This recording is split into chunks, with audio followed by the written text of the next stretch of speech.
everybody. It's your man James, Mr. Quinn Treasure, back again with some more video action for you. Hope the season's been going well for you. It has been for me. Hustle, bustle, you know how it is around this time of year for all of us. But I hope you're having a good one today. And today is another time to check into the past and check out why it's great. And for those of you who don't know what that is, this is where I take a back issue from my collection, and I tell you why I think it's awesome and why you yourself should want to check it out. And as I'm doing this month, just as I did in October with Halloween, I'm theming these for the holidays. So kind of a sort of a variety of Christmas tales. And today we're going to be jumping back into the 80s from 1988, and it's X-Men number 230 from 1988 there, a classic Christmas tale. But before we get into any of that, let me say I want to thank you all for joining me today. I hope you're having a good one and things are going well for you. And please be sure to drop some like on here if you like what you hear, so you can help out the algorithms around the place. Also, be sure to drop any comments you have on the book or anything else that you would want to talk about down there, because I always like hearing from the folks. And be sure to subscribe if you haven't subscribed, so you don't miss any of the content that I'm putting out around here. And if you have subscribed, please share out some links, and let's bring in some new people to join us in this, because merriment of the festivities for all that good jazz, right? Goodwill towards men. So I thank you again for joining me today, and let's get on into it. So we'll get me off the screen here and bring up our book. There we are, X-Men number 230 from the classic run in the late 80s by Mark Silvestri and Chris Claremont. And again, like I said, these are all going to be themed for Christmas. Although, as you look at this cover here, you're probably wondering, what's this got to do with Christmas? I don't really see much of a Christmas vibe here, outside maybe the background color being red. But we'll find out here in a minute. But it is a very interesting image, seeing a long shot here throwing some of his patented knives at some ghosts. It seems like it'd be more attuned to Halloween than to Christmas. But you'll see why that is here in a moment. But I find it interesting that the issue focused the cover on Longshot, as it wasn't so much of a team effort. It focused much more on him, and he didn't get a lot of covers during the run he had with the team. So definitely an interesting cover to have for a story that's meant to be in the vein of the holidays. So let's break right on into it here. And here we are. We start off with just a beautiful splash page with Storm reveling in her power here. And just again, you see the great look at the great cross-hatching work of Silvestri here. I mean, just all that detail. Just it's crazy how much he does in here. And something you'll find in here that I've always enjoyed with Will Silvestri is how his art has like almost a scattershot feel sometimes. It's the way sometimes he breaks lines, which I'll show you in some of the other pages here. But yet it all still gels together cohesively. It's kind of like controlling chaos in a way. And I think that's the best way I could describe his style at this time. And here we got, inked by the great Joe Rubinstein. So normally this was stuff where he was inked most of his run by Dan Green, but this is a rare exception where we got someone else inking Silvestri's run during this run on the X-Men. So kind of interesting. But just a beautiful shot of Storm in flight, reveling in her power. And as we come to see what it is what they're doing is they're testing out some equipment they have in the town in Australia in the outback that they're now living at. They in the previous issue they had beaten out the previous occupants known as the Reavers, who were a bunch of cyborg criminal scumbags, and threw them out and took over the town for their own. And they're trying to now start to set up shop and to try to test things out and see how they can use this to their benefit of being a sort of a co-opted black ops team striking from the shadows, because everyone at this point believes the X-Men are dead, and so they're going to try to use that to be able to fight against evil without giving themselves away.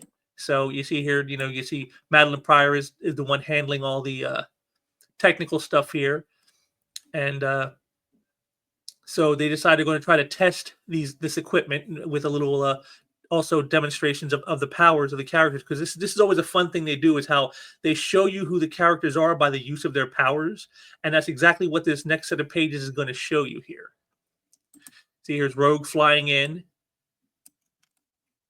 and she talks about the character they found there, this guy named Gateway, who may or may not be a mutant. We're not quite sure.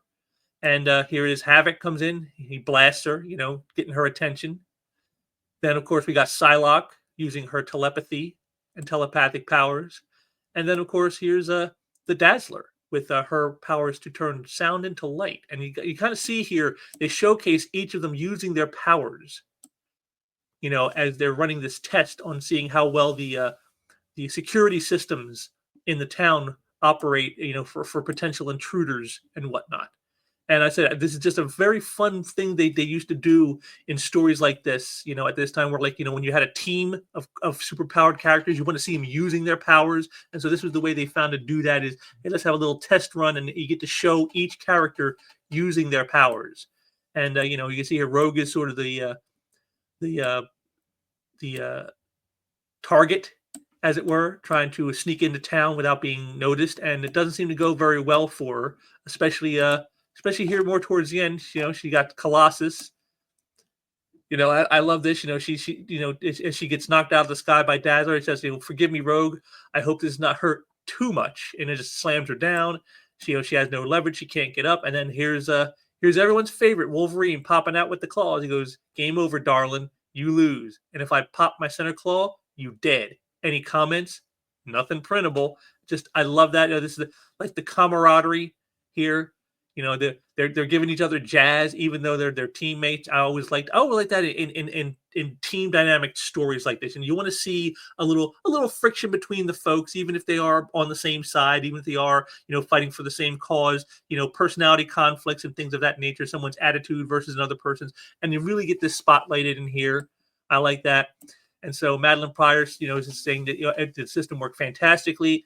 But then we get a little hint to the future here. He goes, "Finally, I'm contributing to the team, pulling my own weight. Nice to discover at long last that I still have worth to the X-Men as much as to myself.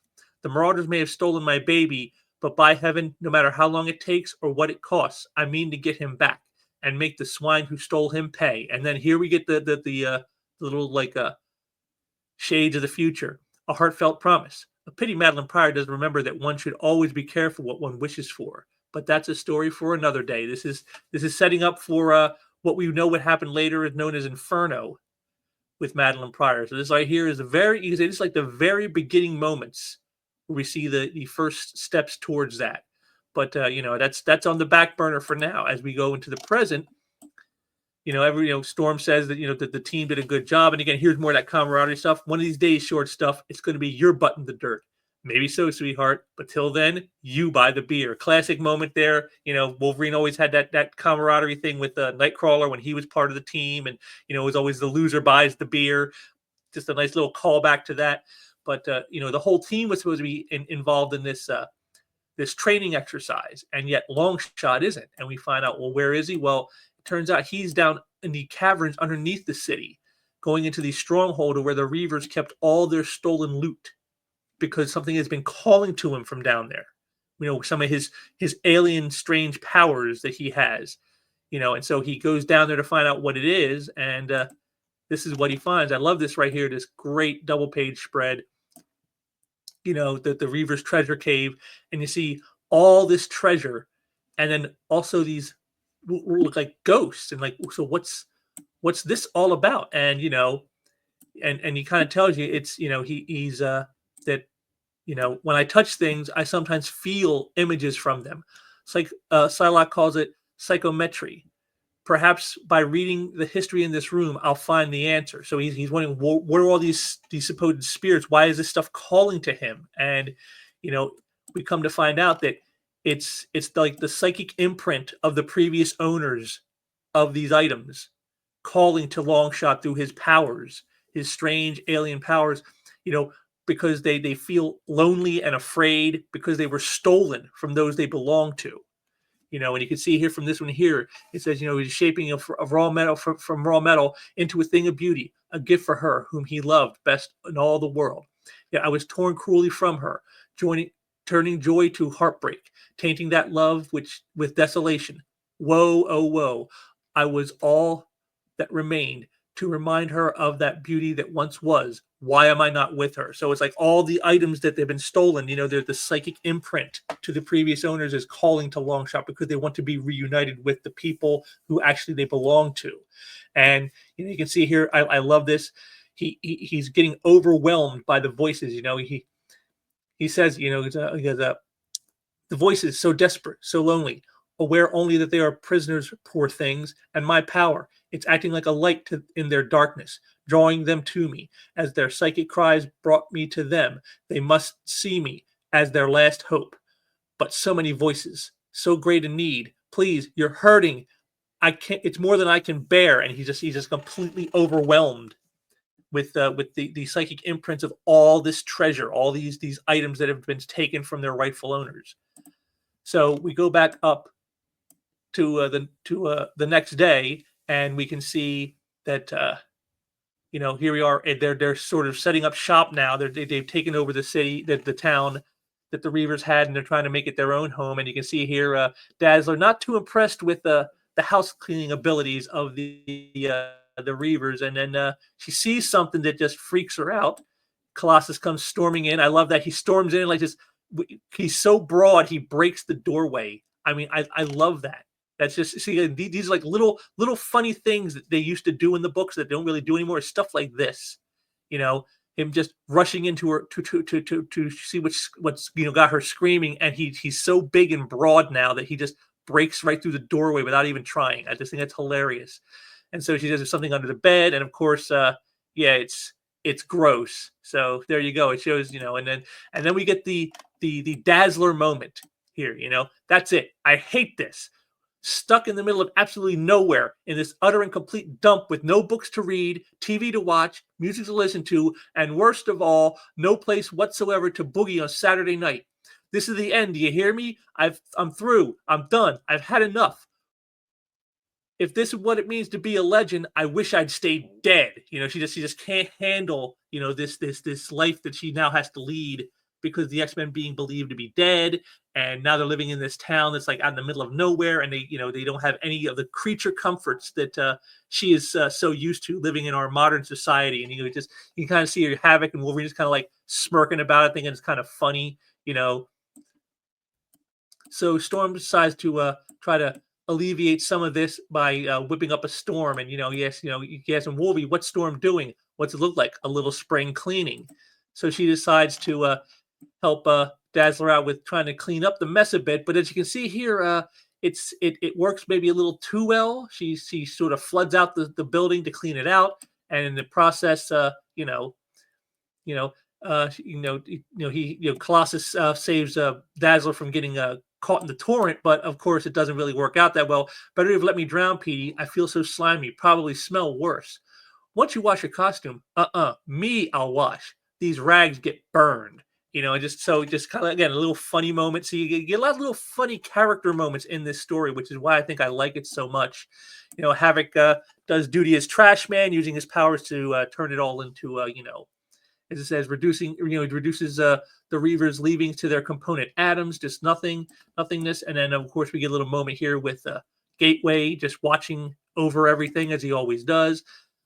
So Rogue decides to try to reach out.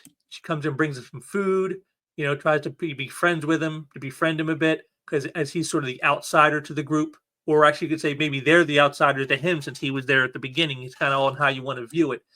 So after Dazzler gets cleaned up, Longshot is finally awakened from the psychic shock he was in from all that overload of impressions from the treasure, and he kind of tells them what the situation is. They tell him that he had sustained psychic shock, but he's from trying to draw up too much all at once on all those items, and Storm kind of, she as the leader comes in, saying, what you were supposed to train with us. Why were you off doing this? He goes, I know, Storm. I'm sorry, but the treasure called to me. They want to go home, and so they want to make sure that this is for real, not just maybe a hallucination or whatever. So they bring another piece, a single piece from the treasure, to have him use his power on it, while the rest of them are connected to him through Psylocke, and they get to see exactly what it is. They see how it all happened, how this item here was created and passed down from generation to generation until the current one, where it got stolen by the Reavers. And you can see, they're sort of like a little downtrodden at this, seeing this happen, because you can see here, the plan was, and when you come of age, Honey Bunch, this will be yours to wear and keep till you have a girl of your own. So it's like a thing that's been passed down from generation to generation, from mother to daughter, and now it's been changed forever because of the Reavers. So now the real discussion comes in, and they're like, we need to, Wolverine is not taken to it. They decided, let's return all this stuff to the people from whom it was stolen. Return the ill-gotten gains. And Wolverine doesn't think it goes, you want us to return all that loot, and he goes, that's we're able to. That's what's wrong with that. And he goes, I'm suggesting, boy, that maybe the X-Men got more important things to do. And so, here's the back and forth, the debate, about the Reavers caused the misery, but we can end. He goes, we already have by putting them out of business. And then Psylocke comes in. What's the line? The evil that men do often lives on after them.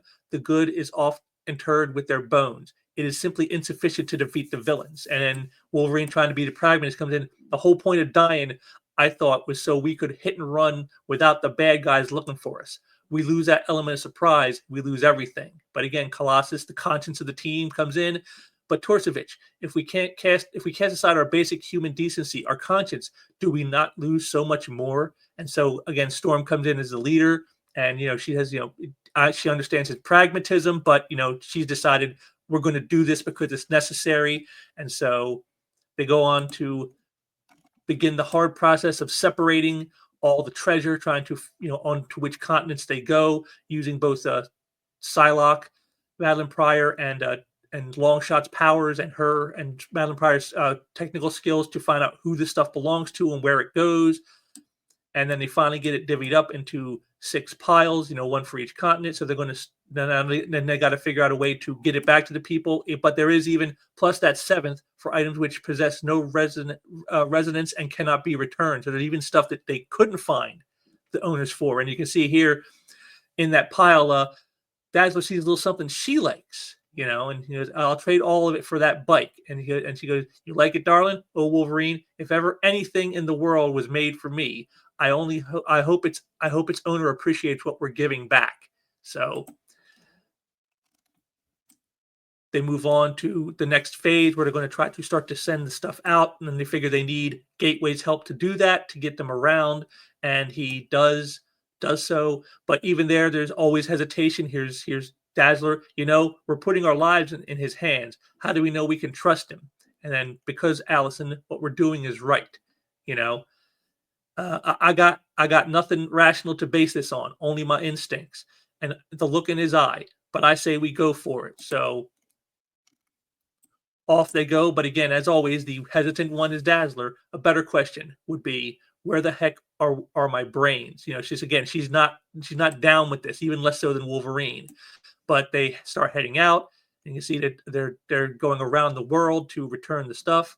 Southern hemisphere to northern, east to west, dawn to midnight, summer to winter, as the X-Men madcap task begins. Quiet as elves, stealthy as angels, they make their appointed round, see returning all the stuff that was stolen. Meanwhile, while the rest of the team is doing that, you see here's Dazzler returning side, and you see the kids who catch them, just like Santa Claus, it's like that's kind of the whole point here, is that they're kind of doing the whole Santa thing. They're going to return all these things to everyone in a single night, the way Santa brings the gifts to all the children of the world in a single night.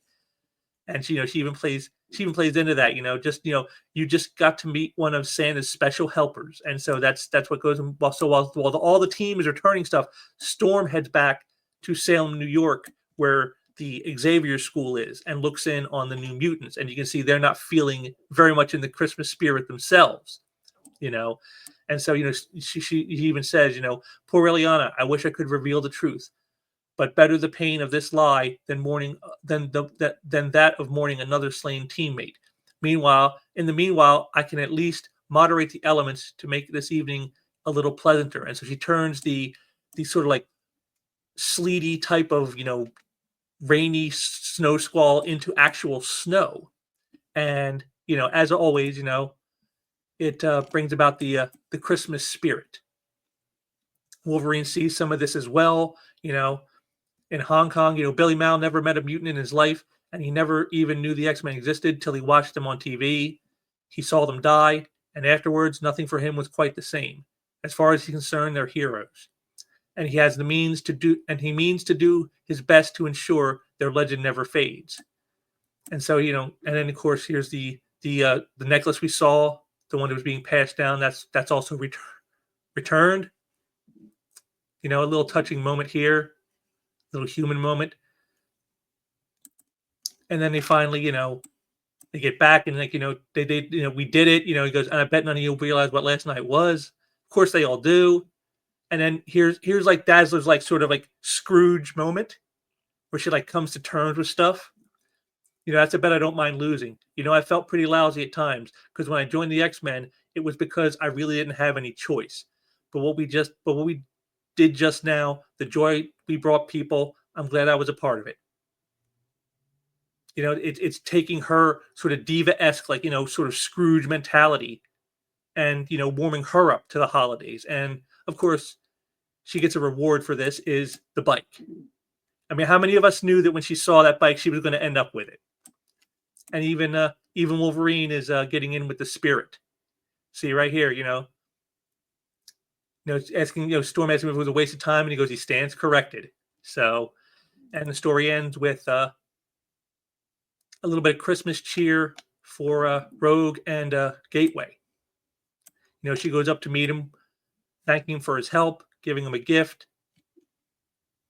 And of course, she thinks that he doesn't care about any of this, but he shows that he does.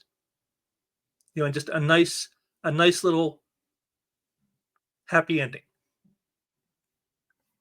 Now, this is the kind of stuff you don't see. I mean, this is what the X-Men was always good with, was a great issue like this. Notice there wasn't a big threat to fight. There wasn't, a big monstrous villain to overcome. It was just, the humanity of the characters. How you get, to understand their motivations as people, not as necessarily as heroes. And I really enjoyed this. It's got the whole, again, like I said, you saw the cover, and it's like you have no idea this is a Christmas story, and yet as you read through it, you can feel the Christmas spirit in it throughout the whole thing. Returning these items to people that they belong to. That's like the kind of gift that you can't put a price tag on. And I just really love this. It's a very touching, very character-driven story. Even with Allison the Dazzler being the Scrooge of the team, always complaining and whining and bah humbug kind of attitude. But even in the end, she succumbs to Christmas spirit. And I love, and something I also liked is like right here. Let me see if I can find it. Right here. I mean, look at this page. All the backgrounds. You don't.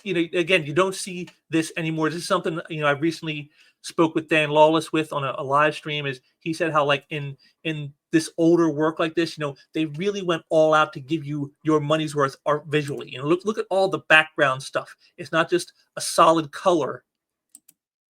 Page after page of solid color, like just like a color in it. Like see, like even here, even when we don't have as much, there's still stuff in the backgrounds. I mean, look at this panel here and this one. I mean, just all the detail, all the backgrounds, and you don't get that so much anymore. And again, considering this is a superhero book, you would think that's not something they would worry about as much, but yet, it really mattered in this story, I think, to give you the context. Like, see, like here's about the only place you really don't see much in the way of backgrounds, and that's because this is like being a vision being saw through someone else's eyes. So I guess that kind of works. But even here, there's all kinds of backgrounds being drawn into everything. There's not a lot of panels where there's like just like okay, like right here, this one's a solid color. Like you don't see much because it's a close up of his face, but like you don't see a lot of this in this issue. It's so many backgrounds. I mean, the amount of detail and work that Silvestri put in during this run is just absolutely incredible. I mean, you don't see anyone doing this anymore. But even more than that, like I said, you got to see. Like I said, I liked the where is that right here? This right here, the whole training session. Where again you get to know the characters and you get to see them use their powers. Again, something else that they don't necessarily focus on so much, where you could have a whole entire issue now where like the character who's the superhero never even uses their powers. But here, even though there wasn't a villain to fight, they found a creative way to showcase the powers of the characters who were part of the team. It was important for you because again, this is back in a time when people believe like every issue is somebody's first. And so you want them to understand who these characters are, not just as characters, but also as far as their abilities. And that's what they did here. Just a beautiful story. Twas the night. Great stuff. Like I said, it's a good cover, but again, you would never guess looking at this cover image that this is actually a Christmas story. But like I said, it's definitely one of my favorites. Like I said, to me, the Australian Adventure and the X-Men from like issue 229 to like 250 something, that was like the best X-Men run. That's my X-Men. And so for me, I love this story. It's got a touching ending. It's got, the whole transition for the Dazzler going from the bah humbug to being in the Christmas spirit. It spoke to me in a way that few other of the Christmas stories I've read in modern times or even then really spoke to me. So I really enjoyed this issue a lot. You definitely can't go wrong. This would probably set you back maybe a good $10 to get a nice high grade copy of this. It's not a key of any kind, but it is the Silvestri X-Men run, and those are all gaining up in value over the last several years. So might be a little more pricey than it used to be, but still, you could probably find an affordable copy for not a budget busting price. But definitely want to check out Uncanny X-Men number 230 from 1988. If you like Silvestri's work, if you like the X-Men, if you like a good Christmas story that's not the usual standard fare of such, but yet has the whole heart of it, this will do you right. You can't go wrong with this one. And there you have it, X-Men 230, another one in the books here. So I hope you guys got a little charge out of that, checking that out. Like I said, I definitely find this to be one of my favorite Christmas stories, definitely top 10 Christmas comic stories of all time. And, definitely worth checking out for anybody out there looking for some holiday fare. So I hope you guys enjoyed this one, and I'll be back soon with some more in the near future. And, I'm as well as working on some other things. So I'll hopefully have some stuff for you very soon. And until next time, take care.